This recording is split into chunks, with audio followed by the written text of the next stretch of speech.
السلام عليكم ورحمة الله وبركاته، ازيكم عاملين ايه؟ يا رب تكونوا بخير وفي احسن حال. هنعمل مع بعض القرص الفلاحي اللي عملنا منها السادة وعملنا منها اللي بعجون.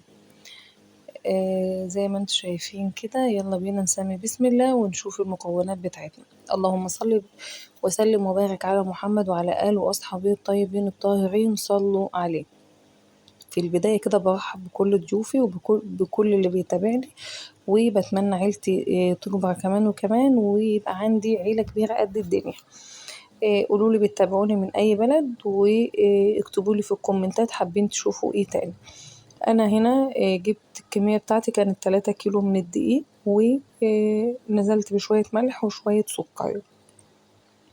بنضيف مقدار السكر مرتين الملح، يعني لو نص معلقة من الملح بنضيف معلقة من السكر. تمام كده. هنزل طبعا بكل حاجة بالمكونات الجافة، أو نزلت كده بكمية السمسم بتاعتي.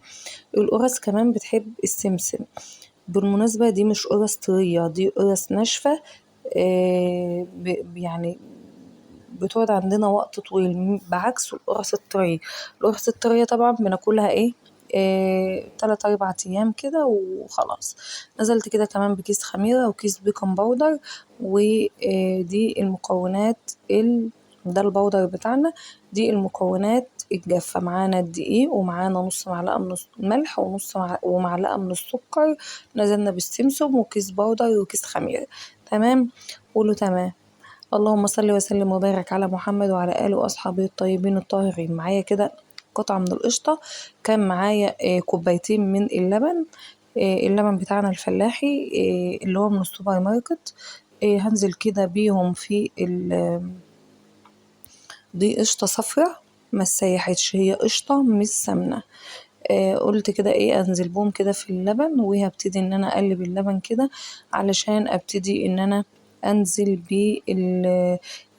تسيح السمنة شوية، وادوبها حلوة اوي. تمام. زي ما انتوا شايفين كده، اللهم صل وسلم وبارك على محمد ايوه وعلى آله وأصحابه الطيبين الطاهرين. هبتدي كده إن أنا أنزل بقى بالسمنة بتاعتنا. ال3 كيلو من الدقيق بنحط لهم مقدار كيلو و كيلو 150 جرام من السمنة. دي سمنة. هبتدي كده طبعا إن أنا أقلبها. أنا مش بقدح السمنة بتاعة القرص. بالمناسبة في ناس طبعا بتقدحها، أنا مش بقدحها. ابتدي كده اعجنها كويس، بعدين اعجنها كويس جدا. بعدين بقى في المرحلة دي هنزل باللبن بتاعي كله والسمن. انا هنا خلاص ما شاء الله بختم العجين ما شاء الله اللهم بارك. كانت سمنتها كتير وحلوة، ربنا يبارك يا رب. ألف هنا اللي أكل وألف هنا اللي ياكل. وما شاء الله ولا حول ولا قوة إلا بالله. زي ما انتوا شايفين كانت بجد والله، كانت قرفتها خفيفة وكانت زي العسل. أنا هنا بختبر العجينة بشوف هعرف إن أنا ألمها ولا لأ. بنعملها بالشكل ده. لقيتها شغالة معايا يبقى تمام. شايفين مفيش أي كسور بره كده والعجينة طرية معايا، يبقى تمام. سيب العجينة ترتاح. وكنت عملت كده الصينية دي، ببتدي كده أعملها بالسكينة علشان خاطر ما تقبش أو ما تنفش أوي زيادة عن اللزوم. عايزين تعملوها بشوكة، عايزين تعملوها بالسكينة كده زي ما أنا عملت، كل واحد براحته. مش عايزين تسيبوها سادة، عايزين تعملوها بالختامة، زي ما انتوا عايزين. يعني دي حاجة ترجع لكم، ولكن دي بتهبط العجين ما بتخلوهوش يخمر. بس كده دي بتهبط العجين ومش بتخليه يخمر. وزي ما انتوا شايفين كده هعمل كل الصينية بتاعتي بالشكل ده كده. بجد اللهم بارك. هشوف التليفون واكمل لكم الفيديو.